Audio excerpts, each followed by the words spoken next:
दोस्तों जल्दी से आप अपने चैनल और गुरुजी को सब्सक्राइब करें और इस घंटी पर क्लिक कर दें ताकि आपको पता चल जाए कि आपका इंग्लिश का पीरियड शुरू हो चुका है। तो स्टूडेंट्स कैसे हो आप लोग? आई होप सभी बढ़िया होंगे। तो बच्चों आज हम लोटस करेंगे। तोरू दत्त की जो पोएम है ना, लोटस, इसको समझेंगे। तो बच्चों विदाउट वेस्टिंग एनी टाइम चलो स्टार्ट करते हैं हम लोग, है ना। तो first of all about the author, थोड़ा ऑथर के बारे में जान लेते हैं। तोरू दत्त एक्चुअल में एक मतलब बोल सकते हैं बहुत ही famous Indian, Anglo Indian writer बोल सकते हैं, इंग्लिश राइटर बोल सकते हैं, इंडियन राइटर बोल सकते हैं। तो ये बहुत ही फेमस बोल सकते हैं राइटर रही है मॉडर्न इंडिया की। ये उन लोगों में से रही है जिन्होंने इंग्लिश पोइट्री की, मतलब अंग्रेजी में जो पोइट्री है ना, उस पोइट्री की नींव रखी इंडिया में एक तरीके से। तो देखो, ये 1856 में जन्म हुआ, 1877 में डेथ हो गई।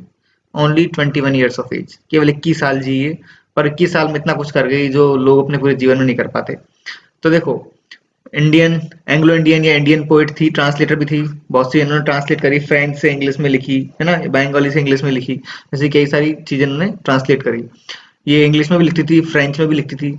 और इनकी जो फेमस कलेक्शन है, Sita, a sheaf gleaned in French fields, जो 1876 में आया, ancient ballads and legends of Hindustan, ये ancient ballads and legends of Hindustan से ही अपनी लोटस पोएम उठाई गई है। आपकी जो कैशुलना ट्री है ना, आवर कैशुलना ट्री पोएम, वो भी इसी कलेक्शन से है। ठीक है। इनकी पोएट्री में जो मेन थीम्स नजर आती है ना, वो लोनलीनेस, अकेलापन, नॉस्टैल्जिया, पास्ट की यादें, पैट्रियोटिज्म, देशभक्ति एंड लॉन्गिंग, किसी के लिए तड़पना, याद करना।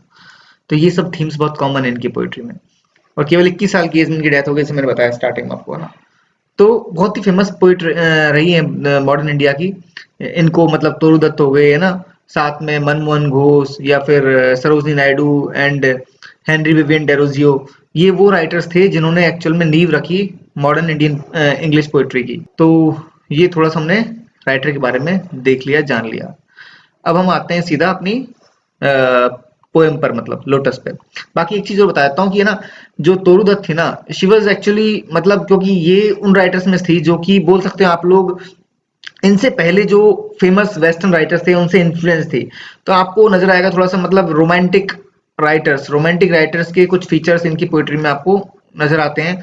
मतलब रोमांटिक राइटर से ये इन्फ्लुएंस थी, जैसे कीट्स की सेंसुअसनेस, है ना, कीट्स के फीचर नजर आएंगे, कुछ शैली के फीचर नजर आएंगे। तो मतलब इनकी पोइट्री में रोमांटिक राइटर्स की झलक नजर आती है। चलो अब टेक्स्ट पे आते हैं हम लोग। तो देखो, पोएम कुछ इस तरीके से है कि love came to Flora asking for a flower. Love कौन है? प्रेम। वो फ्लोरा के पास आया। फ्लोरा कौन है? ग्रीक माइथोलॉजी में फ्लोरा है एक्चुअल में फूल, पत्ती, वेजिटेशन, वनस्पति की देवी, है ना। उसको बोलते हैं गॉडेस ऑफ वेजिटेशन, बोल सकते हो। क्या बोलोगे? Goddess of vegetation. ठीक है, फ्लोरा।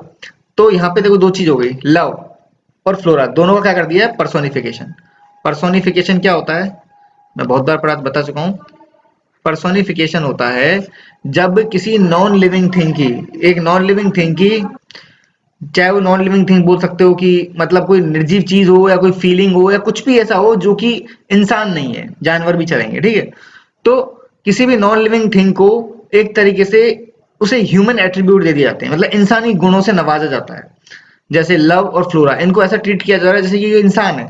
लव फ्लोरा के पास में आया। अब लव क्या है? प्रेम। प्रेम कोई सजीव चीज थोड़ी ना है, ह्यूमन बीइंग थोड़ी ना। एक्चुअल में सजीव का मतलब है ह्यूमन बीइंग है केवल, ओनली। ठीक है, सजीव तो जानवर भी होते हैं, पेड़ पौधे भी होते हैं, परंतु हम यहाँ पे केवल ह्यूमन बीइंग ट्रीट कर रहे हैं। मतलब इनको, मतलब जब भी किसी बोल सकते हो निर्जीव चीज को, पेड़ पौधों को या फिर जानवरों को या किसी इमोशन को, भावना को जब एक इंसान की तरह ट्रीट किया जाता है, इंसान की तरह देखा जाता है ना, तब उसे पर्सोनिफिकेशन कहते हैं, यानी मानवीकरण कर दिया, उसका व्यक्तिकरण कर दिया। तो लव, प्रेम को कैसे ट्रीट किया जा रहा है? इंसान की तरह। फ्लोरा, फ्लोरा को कैसे ट्रीट कर रहे हैं? इंसान की तरह। तो love came to Flora asking for a flower. चलो, फ्लोरा को तो हम मान लिया, फ्लोरा को तो हमने मान लिया कि भाई फ्लोरा एक गॉडेस है, ठीक है। इसको तो हम चलो साइड बाय से कर दिया, इनको तो साइड लाइन करते हैं हम थोड़ा सा। परंतु लव को देखो, लव तो एक्चुअल में क्या है? एक टोटली इमोशन है एक तरह का। तो इसको पर्सोनिफाई कर दिया है। तो भाई क्या बोला गया है? लव आया फ्लोरा के पास में और मांगता है, क्या मांगता है? एक फ्लावर, एक फूल मांगता है। ठीक है, अब क्योंकि ये फूल पत्तियों की देवी है फ्लोरा, तो ऑब्वियस सी बात है इनसे आके मांगा जाएगा, है ना। फ्लावर मांगता है, that would be of flowers be undisputed queen. और कैसा फूल मांग रहा है? भाई ऐसा फूल चाहिए मुझे जो कि अनडिस्प्यूटेड क्वीन हो, यानी कि निर्विवाद, रानी, यानी फूलों की निर्विवाद रानी हो, मतलब उस पे कोई बहस ना हो, कोई विवाद ना हो, सब उसे रानी मान ले, ऐसा फूल चाहिए मुझे तो जो फूलों की रानी हो। चलो बढ़िया, लव ने फ्लोरा से डिमांड की, ठीक है।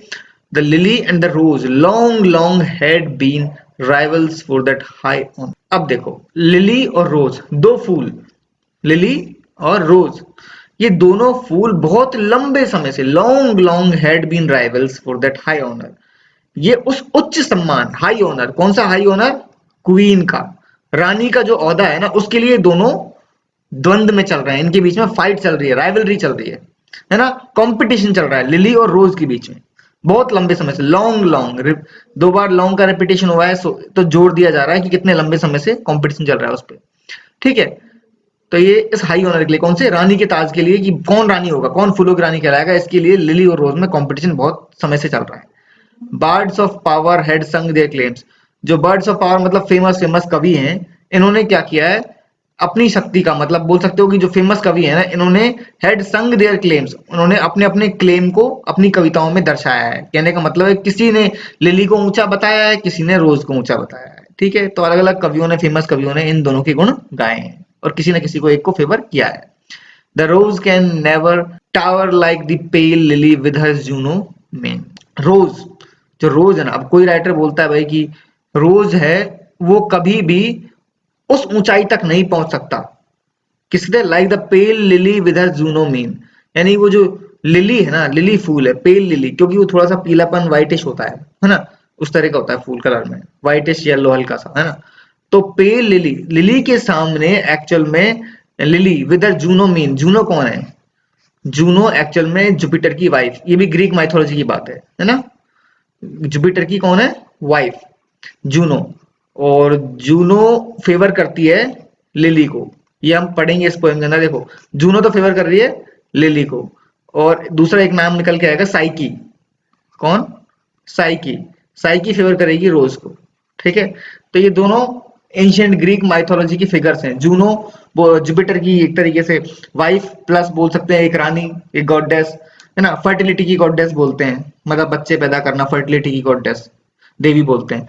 और साइकी, साइकी बहुत ही सुंदर देवी थी, मतलब बहुत ही सुंदर देवी बोल सकते हैं, मतलब उसका अलग अलग फिगर है, कई बोलते हैं वो देवी नहीं थी, एक ह्यूमन फिगर थी, या कुछ बोलते हैं उसे गॉडेस थी ग्रीक माइथोलॉजी में। तो साइकी बहुत ही ज्यादा सुंदर थी, अत्यंत सुंदर। कुछ कवि बोलते हैं कि रोज कभी भी उस लेवल तक नहीं पहुंच सकता जिस लेवल पे लिली है, जिसमें जूनो के गुण पाए जाते हैं। विदर जूनो मीन, मीन का मतलब होता है बिहेवियर, जिसमें जूनो का बिहेवियर है, जूनो के गुण पाए जाते हैं, उस लिली की बराबरी रोज कभी भी नहीं कर सकता। But is the lily lovelier, परंतु कुछ सवाल, फिर सवाल ये भी उठता है कि क्या सही में लिली ज्यादा प्यारी है फिर रोज से, मतलब जब राइटर ये बोल रहे हैं कुछ कि भाई लिली के बराबर रोज कोई पहुंच नहीं सकता, तो क्या ये मानना सही होगा कि लिली ज्यादा सुंदर है या जदी ज्यादा प्यारी है।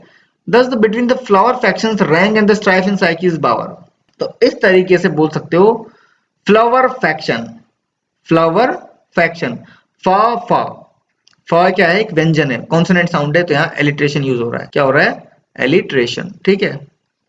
तो फ्लावर फैक्शंस, तो एक तरीके से फूलों के बीच में लड़ाई स्टार्ट हो गई है। एंड द स्ट्राइफ इन साइकीज बावर, तो साइकी के बावर, साइकी के आंगन में बोल सकते हो फूलों के बीच में लड़ाई स्टार्ट हो गई है। साइकी किसको फेवर करता है, रोज को, ठीक है।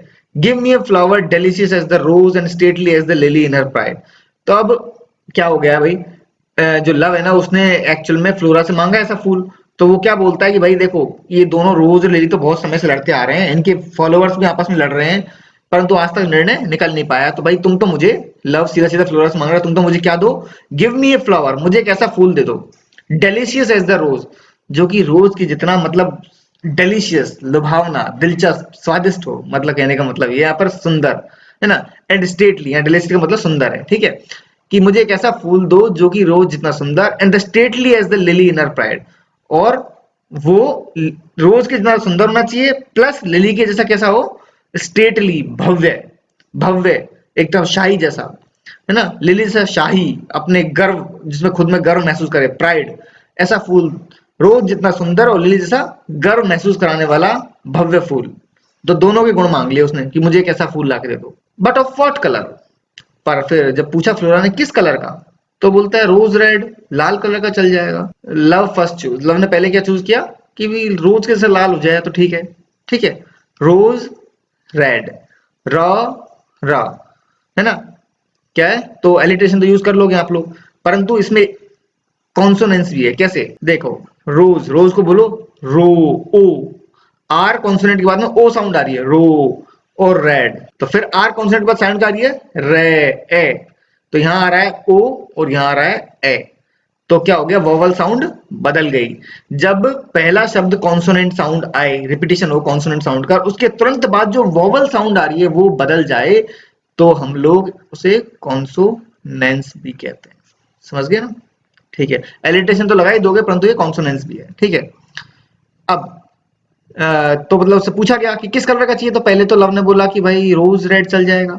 देन प्रेड, बोलता है, फिर बोलता है एकदम मतलब रिक्वेस्ट करते हुए, नहीं नहीं नहीं, no no no no, lily white, lily white चलेगा, एंड लिली जैसा सफेद। फिर कंफ्यूजन में फिर से, और बोथ प्रोवाइड, या फिर ऐसा करो दोनों ही कलर मिक्स कुछ हो जाए, तो ऐसा कुछ जुगाड़ हो जाए तो। मतलब समझ नहीं आ रहा उसको। जब आज तक ये चूज नहीं कर पाए कि रोज महान की लिली महान, तो जब कलर भी कैसे चूज करेंगे? क्यों, उसमें भी तो सेम थिंकिंग अप्लाई हो जाती है कि रोज का लें कि लिली का लें, है ना? वही चीज। तो फिर and flora give the lotus, तो उसने बोला ना कि तो दोनों मिल जाए तो कैसा रहेगा, तो इतने में फ्लोरा ने क्या दे दिया, ले तो लोटस पकड़ ले, लोटस ले, इसको लोटस दो रे कोई। तो भाई, rose red dyed and lily white, जिसमें रोज रेड, क्योंकि देखो लोटस किस रंग का होता है? पिंक। और पिंक एक्चुअल में रेड प्लस व्हाइट का मिक्स है, एक तरीके से बोल सकते हो। जो कलर है ना पिंक, वो रेड और व्हाइट के मिक्स से बनता है। तो फ्लोरा ने दे दिया जो लोटस ले, और लोटस में रोज की जो लालपन है वो भी है, प्लस लिली का व्हाइटपन भी है, सफेदी भी है और रेड भी है, दोनों मिक्स है। तो क्वीनलीस्ट फ्लावर दैट ब्लोज, तो अब क्या हो गया? डिक्लेयर कर दिया फ्लोरा ने कि ये लो तुम लोटस पकड़ो, ये है क्वीनलीस्ट फ्लावर, यानी रानी, सारे फ्लावर्स की रानी है ये। एक तरह से घोषणा करते हुए बोल दिया कि ये पकड़ो तुम लोटस, ये है सारे फ्लावर्स की रानी। समझ में आ गए बच्चों कि पोएम कैसी है? सिंपल सी पोएम है। मैंने सारी चीजें खोल दी आपके सामने एकदम, क्या क्या फिगर ऑफ स्पीच इस्तेमाल किए गए हैं, है ना? और किस किस वर्ड का क्या क्या मीनिंग है इसमें। तो बच्चों, अभी ऐसा है कि अपन इसको यहाँ पे खत्म करते हैं वीडियो को, और अब लोग नेक्स्ट लेक्चर में मिलेंगे, उसमें मैं इसका क्रिटिकल एप्रिसिएशन बताऊंगा। ठीक है, इसमें कुछ चीजें और निकाल के दूंगा, कुछ फिगर ऑफ स्पीच कोई और मैं मिस कर दिए होंगे यहाँ पे, तो उसमें समझा दूंगा। ठीक है, तो बच्चों नेक्स्ट लेक्चर मिलते हैं। Till then goodbye, see you soon, take care.